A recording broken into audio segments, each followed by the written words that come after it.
On today's video, we will be going over hiking the Avalanche Lake Trail in Glacier National Park via the west entrance. Starting at the west entrance, make sure to have all of your passes ready to go to make sure this is as seamless as possible for everyone. Once you get past all the checkpoints, you will continue on to going to the Sun Road and Lake McDonald will be on your left side.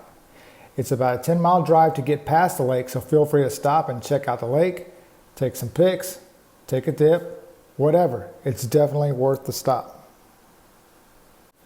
Once on the road, you will pass Lake McDonald Lodge, and at that point you will know you are getting close. Once you arrive at the Avalanche Lake Trail parking area, start keeping your eyes peeled for parking spots. You will more than likely see this sign, so don't stress. Just have a plan in place. Your plans would include getting up extremely early to beat the crowds, and by early I mean arrive at the park around 6:30 to 7 a.m. You may say, "No thanks, I'm on vacation, I'm sleeping in." And that's not a bad plan either. If you arrive around 11:30 to 12, you're more than likely going to catch some of those early birds packing up and headed out to lunch. Once you get parked, there are several map kiosks to look at, but it's always best to have an idea of what you're doing beforehand. The horseshoe-shaped trail is the Trail of the Cedars, which is where the trail actually starts.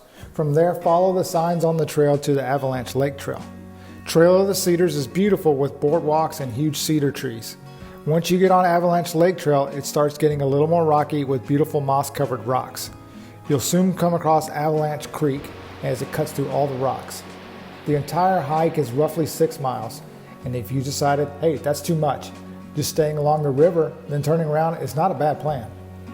If you continue to go on, the terrain stays roughly the same, nothing too strenuous, but definitely not as easy as staying on a flat boardwalk. One thing I should have mentioned earlier is make sure to go to the bathroom when leaving the parking lot. There is an outhouse once you arrive at the lake, but let me tell you, it is nasty. It will singe your nose hairs. Guys, just find a spot in the woods, and ladies, I'm sorry.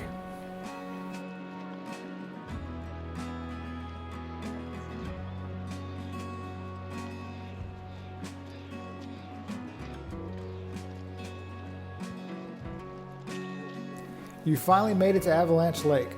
Besides the mosquitoes, the spot is perfect. I've seen photos that show off its turquoise waters, but when we went it was overcast, but the reflections were unreal. The trail actually continues around the side of the lake and you can get closer to the waterfalls you see in the distance. Unfortunately, the trail ends about halfway around the lake.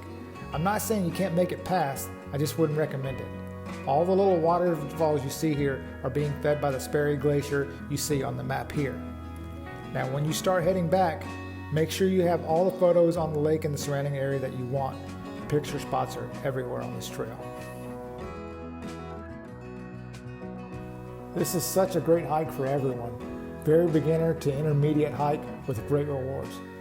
I hope you enjoyed our video and found it helpful for your trip to Glacier National Park. Please give our video a thumbs up. We're Aguayo Adventures, where we love to discuss outdoor topics.